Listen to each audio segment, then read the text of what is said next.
We're in today with the legendary 3870 Dual X2. So we're gonna test it today with this i7-4790 and see how it's running with a video card with dual core. Crossfire. Today's topic, today's keyboard, it's Crossfire. So we're gonna see this 2008 monster space heater, how it's running in a couple of games.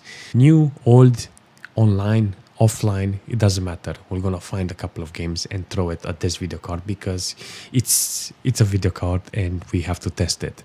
You know, ideal will be to be on a shelf somewhere because it's an old video card, you know, for collection. But no, that's not me. I want to play some games.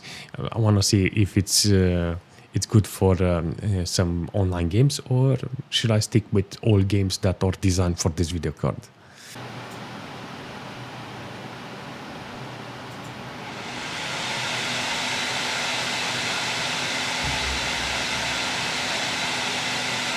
Alright, let's test GTA 5 and see how it's running with DirectX 10 on low details. Okay, I'm in GTA Online with 3870 X2 and I got 36 FPS. And it's a bit, I want to say glitchy, but it's got like some weird frame time.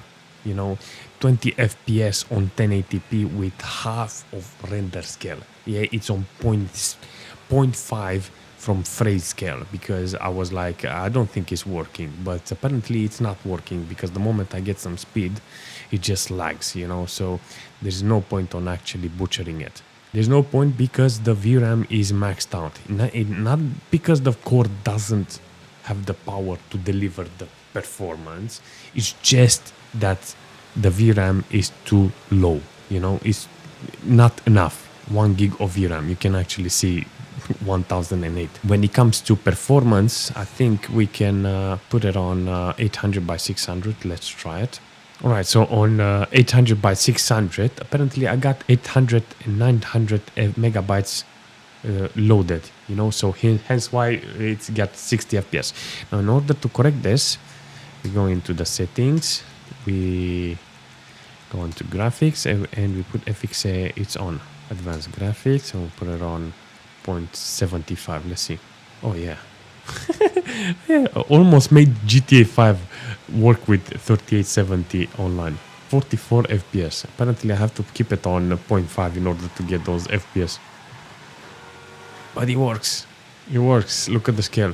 Theoretically, it's not. I think it's forced crossfire. It's so weird to see this, man. It's so weird to see GTA 5 struggling like with 50 FPS on 800 by 600. Now, this is my game that I want to play. Modern Warfare 2. Yes. So I think I'm on 1080p with video, advanced video, 60 frames, sync. We can do a sync on the GPU, and maybe we can get better temperatures, you know. Automatic, we're gonna put automatic here and everything gets off. 91 FPS is the maximum FPS. It looks fantastic. I got both of the cores loaded and it's working really nice. 45% on the core load. I'll take it.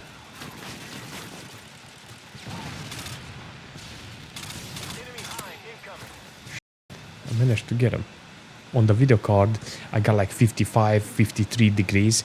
I'm guessing because the cores are not loaded, and 36% load on the core is just one of those numbers that helps me keep the GPU in cool, you know. Even though I don't need the FPS, it's much better to run like this, the video card, seriously. 56 degrees. 56 degrees, 58 degrees on a video card like this, it's heaven.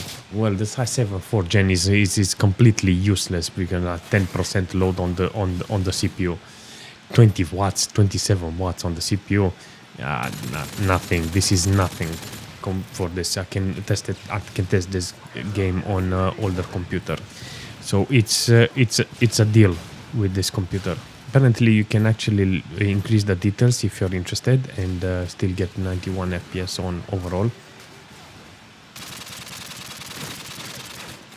Wow. Let's jump in Paladins and see how we're doing. 1080p with 100% render scale. Look at this, 100 FPS and both of the cores are loaded. I really don't understand how this game is managing so well in every single type of SLI or Crossfire. This is my kind of game that I need to represent, seriously. Averaging still over 150 FPS, temperature like 69 degrees. This is not exactly bad. If somebody will be like, no, this is the right temperature and the right performance from a video card like this. This is a dual video card, so I like it. CPU wise, 45-50%. It doesn't pass 50% the CPU, and averaging the FPS is based on the GPU in my point here, and the video card is still satisfying. It's still very satisfying to play with. I'm 100%. I can increase the details, but I don't want to push it too much because the core is loaded. The VRAM is not loaded. It's exactly on the numbers that I want, but you don't want to exaggerate. Even though the VRAM is not needed, I think the core is loaded and there's no point on actually forcing it. That space on this video card needs to be interesting, seriously. 1080p, high details. Let's see how it's running. So 74, 77, 69, 75 degrees. Those are the temperature that we're getting from this one. Very volatile FPS, seriously, but it's working. The Crossfire, it's on 90% on both of the cores. This is exactly the type of scaling I want. 824 megahertz with 73% on the fan because it doesn't have two fans, it's only got one. It's a blower, and it's a very loud blower. So yes. Isaac, are you there? No. We were attacked. Kendra's gone. 1 minute she was there, and I can't believe I lost her. We can still do this. Okay. Get me the captain's rig codes, and we'll find Nicole. Looks like the crew barricaded the door to the emergency wing. You have to blow through it to get to the morgue. Get some thermite from medical storage, and a shock pad from zero-G therapy. Should be down the corridor. Communication is useless in all this static. So in some cases, I actually have like playable FPS around 100 FPS, and in some cases, I got uber low FPS. But it doesn't matter. The scalability is perfect. I remember trying to power on the game and only one core was on. I enabled 1x1 optimization, and all of a sudden, both of the cores were starting to run. Then I tried to put it on default mode, and at the same time, same thing. It's running. So I don't know. It may be buggy considering how old it is, but regardless, I think everything. It's okay now. This is one of those games that actually run really nice on this type of video card, Crossfire NSLI, and we're gonna take a look and see how we are doing. 1080p, maximum details. So let's see what we can do. Can we have some fun with this? It's a bit choppy, seriously. I don't know what's going on. Wow, it's like no motion. I think I have to put VSync and stuff like that. Alright, so I put it on low details and I activated VSync. With VSync on, apparently we get a stable FPS, and apparently the cores are much better condition. It was lagging and the frame time was everywhere. I don't know what was going on there, but apparently maybe from the drivers, but it doesn't matter. I like that it's staying on 40-50% load on the cores, you know, so I will take it because it's very interesting to see this.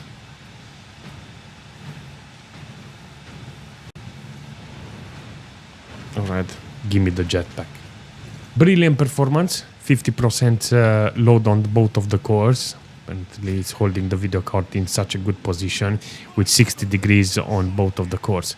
It's not loaded, it's not give me any frame time dips, you know, or how should I say, hiccups in the frame time. And it allows me to enjoy the game really nice without any need of high-end CPU. Apparently the CPU that I have here is on 50%. 15%. It's relaxing. It's on holiday, this i7 4 Gen.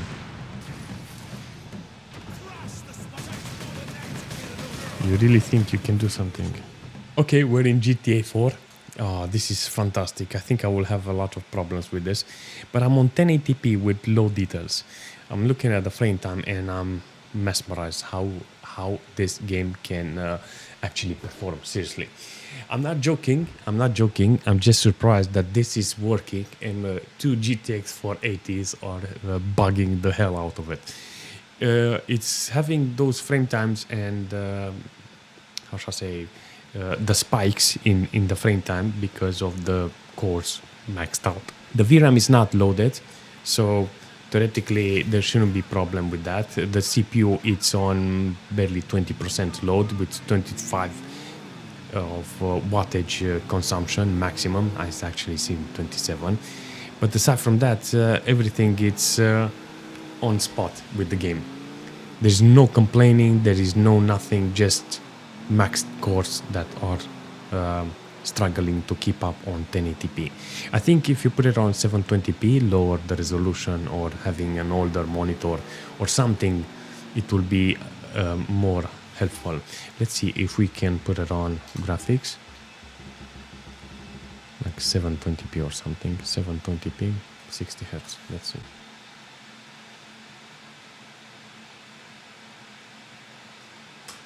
Oh my god, I can't see nothing.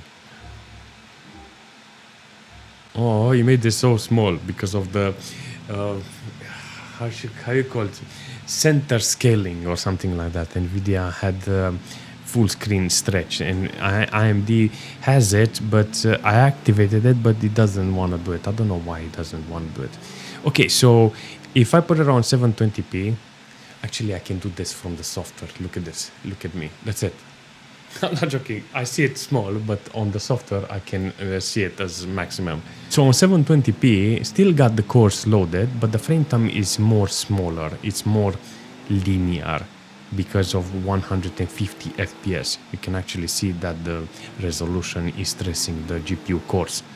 In our cases, 720p, I think even lower, will manage to put the GPU in a better position.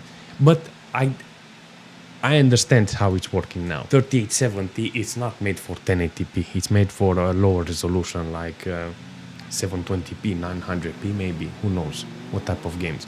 But in GTA 4, apparently, we get CROSSFIRE. And it's compatible and it's scalable and everything is good with it. What are you doing at this hour with a vacuum cleaner? No, I'm not vacuum cleaning. I'm just playing games with a vacuum cleaner. AMD, actually it's not AMD, it's ATI Radeon HD 3870 X2.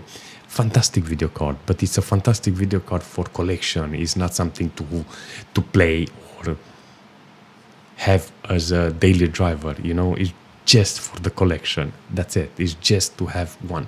I have one that is broken. I have one theoretically that is still working. So I wanted to make quad CROSSFIRE, but it's still on as a project, because even if I connect the second one and put the CROSSFIRE cable, it still says 2 GPUs enabled, not 4 GPUs enabled like back in the days. But I will try my best to make quad CROSSFIRE. I have both of the video cards, you know. So yes, thank you for watching, and yeah, leave a comment with your opinion about this video card. Do you want one like this? If you had the opportunity to get one like this, would you buy a video card like this to keep it as a collection, as a prize?